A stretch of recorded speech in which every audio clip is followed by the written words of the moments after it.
Have you ever walked away from a conversation and thought, wait, how did I end up agreeing to that? Like you went in with a clear opinion and somehow came out carrying someone else's. It's a weird feeling, almost like your brain took a short vacation without telling you. We tend to think manipulation only happens in obvious ways, big lies, dramatic schemes. But in reality, it's usually subtle, a tone shift, a well-timed compliment, a little pressure wrapped in politeness, and most people, they don't even notice it happening. But then there are those people, the ones who seem untouchable. You can't guilt trip them. You can't rush them. You can't twist their words. They just stand there, calm, grounded, almost like they're watching the situation from the outside. So what's going on in their minds? Let me show you. Imagine someone trying to rush you into a decision. Come on, just say yes now, it's not a big deal. Most people feel that pressure spike instantly. Your brain goes into what psychologists call cognitive load. When you're rushed, your thinking narrows.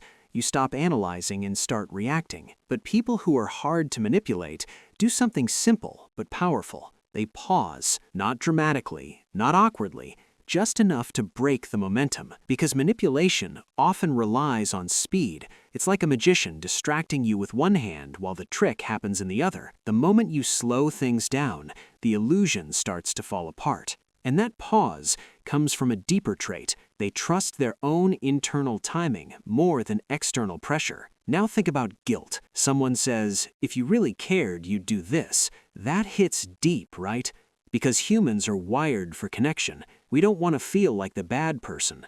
But people who are hard to manipulate have a very clear boundary between responsibility and emotion. They can feel empathy without automatically accepting blame. That's not cold.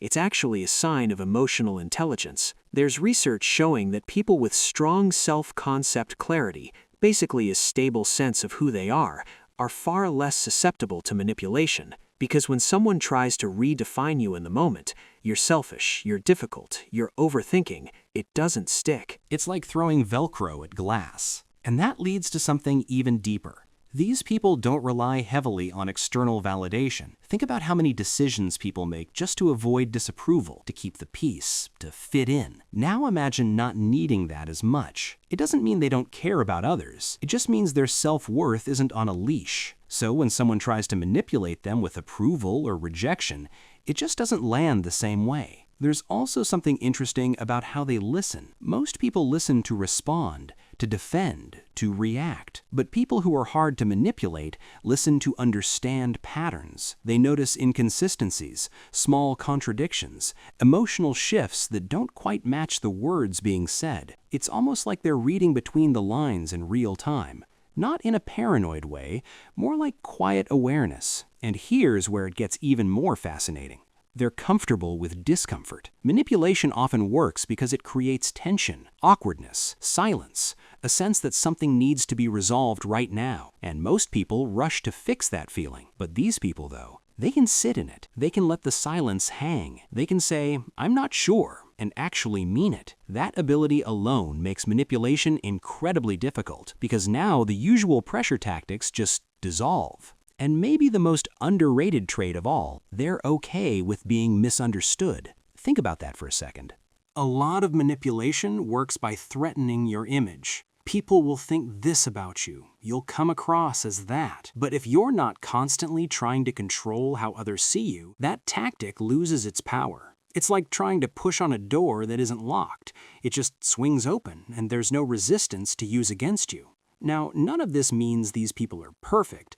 They still feel doubt. They still second guess. They still care about relationships. The difference is, they've built a kind of inner anchor. So when external forces try to pull them in different directions, they don't drift as easily. And here's the part that might surprise you. This isn't something you're born with.